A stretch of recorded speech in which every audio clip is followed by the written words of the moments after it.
Hey YouTubers, family and friends, just out and about a little bit today. I got these 6 bottles of propane. They're all empty.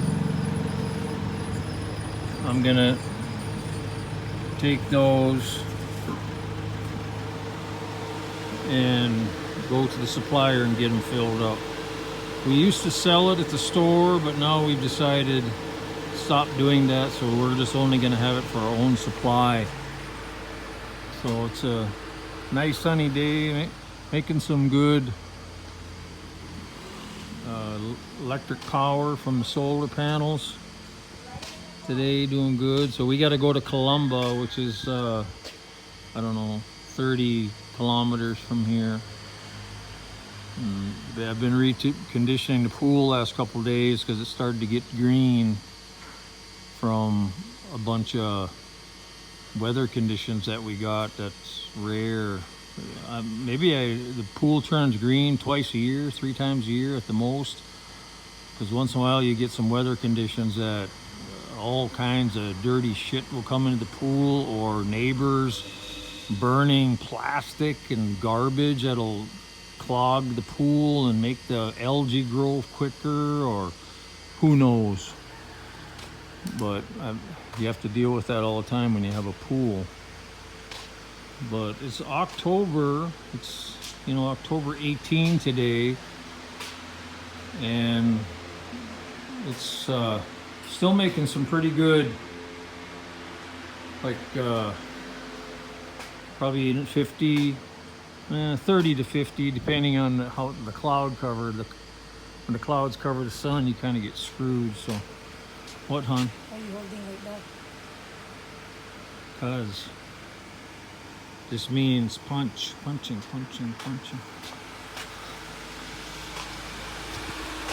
So I'm still limping. My toe is kind of in a bad condition right now, but it's not much worse than it's been for 2 years. So we'll see. We're going to probably go to the port tomorrow and get tickets on the ferry to go to Cebu. Cebu is the second largest city in the Philippines. That's in the Visayas, which is the center islands of the Philippines. That's the closest medical center. Actually, I think the medical centers there are higher quality even what's in Manila. It's definitely more of a reasonable prices also. So like a hospital room at a private hospital, Ace Hospital is the best I've heard of. I've never been there before, but a lot of foreigners go to Ace Hospitals, and the quality is very high. All their equipment's new and modern. You can have a private room for about right around 3,000 pesos per day, which is like $60 per day. And so it's very, very reasonable. Plus with that, my Filipino wife can stay in the room with me. Oof. Even though, she doesn't want to. We'll kind of have to bring a little mattress or something, but she can stay in the room with me. If I'm not in too much pain or something, she can be in the bed with me, but it's better that, she doesn't get in the contaminated bed of mine. But anyway, it's way better than the public hospitals, that's for sure. So anyways, we're going to take off and do our little journey here today, going to Columba. That's the opposite direction of going to Dipolog. Usually we go to Dipolog to get our supplies. And there's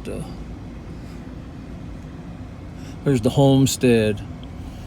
And like I say, it's I'm in ownership on the deed with my Filipino wife, and then when I die, it'll go to my wife and my son that we had together.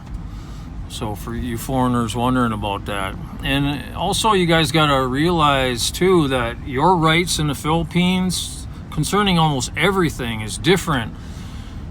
As a foreigner, if you're single or just with a Filipino girlfriend, opposed to being married, once you've integrated yourself into the Philippine society and culture through a marriage, through a marriage, marrying in the Philippines, then you have way more rights. And so you really need to, almost in every instance, you have more rights. So you guys really got to think about that.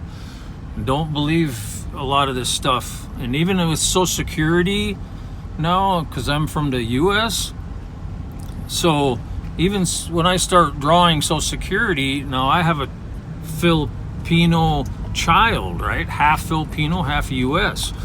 Well, my Filipino wife, without living in the U.S., as a caregiver to my American citizen son, receives benefits. So you don't have to be in the U.S. or she doesn't have to be a U.S. citizen or any of that in that situation. That's why don't put a blanket statement that, you have to be in the U.S. 3 years or 5 years for the Filipino to get any kind of benefits, blah, blah, blah, blah. Because even if we didn't have children, and even if she was a U.S. citizen, and if I died, she wouldn't be able to draw benefits until after she was 62 herself. So the only way she can draw benefits before that time is once I start drawing benefits at age 62. And then she can draw benefits. Why? Because we have a son together. That's the key right there that everyone seems to not understand. So good luck to you on your journey, but if you're going to be married to a Filipina and live in the Philippines, you would be completely foolish, especially if your Filipina is a lot younger than you are. You could be completely foolish not to have a child together, because only through having a child together can your Filipino wife get benefits while you as a foreigner are still alive and drawing your Social Security benefits, and after you're dead.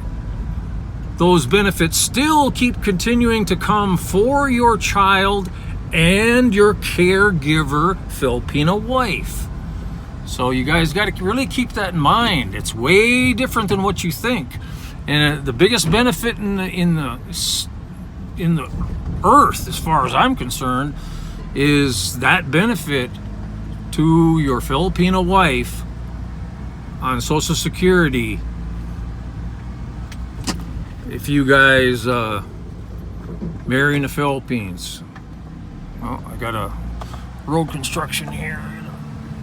Okay, I'm around it now. So anyways, that's just a clue to you guys. And here's the road here. The construction is getting a lot better. A lot of the road is almost done now. There's only a few spots here and there that there's gaps in the road. They haven't gotten to our barangay yet, but I'm sure they will in 2024 at some point. So here's one small gap here left, and it looks like they're laying out the forms right now, so they'll be pouring these gap areas here soon. And really, being this time of year, we're just having good weather. Yeah. I mean, really, the weather has been great. Usually, this is when the rainy season starts in October, but the official month for me for this area that I've noticed is starting in November. Don't appreciate it so much how the weather is good right now, because it's gonna be spell from your tongue, please. It's gonna be what? Spell. Spell? Yeah. If you see it, what does that mean? Later on it's gonna be rain. No. If you appreciate it so much. Like a spell. You're spelling of it. No, I don't believe in that spell stuff. I just appreciate every day as it comes. Mm-hmm. And I'm appreciative right now of the good weather we've been having this year. I don't know, maybe it has something to do with that El Nina thing. Who knows?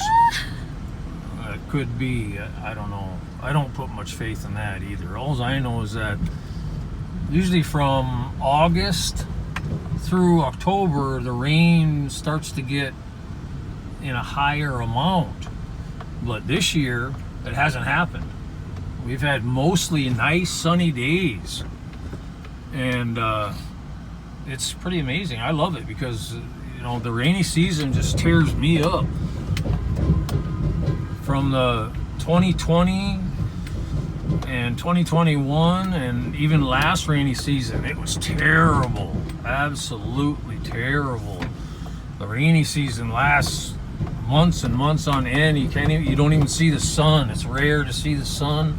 Last rainy season, from part of December through January, it was like 45 straight days of rain, steady, solid rain, and no sun. That was a killer. That's probably the worst it is for me in the Philippines, is at least this area, is being here during the rainy season. I grew up in the snow my whole life in Minnesota and Alaska and in the mountains in Nevada, and I really, the fiber of my being is liking the cold weather and the snow. But the older you get, you know, more chance of pneumonia and slipping on ice and injuring yourself, or, you know, it's endless. The cold weather is a real killer for a lot of the older folks. So that's why, you know, Philippines is the place to be as far as I'm concerned, as far as the nice weather and stuff. So anyways, we're going to get on our way on the national highway here and increase our speed. So I'm going to let you guys go. You guys take care. Have a good day. God bless. Bye-bye.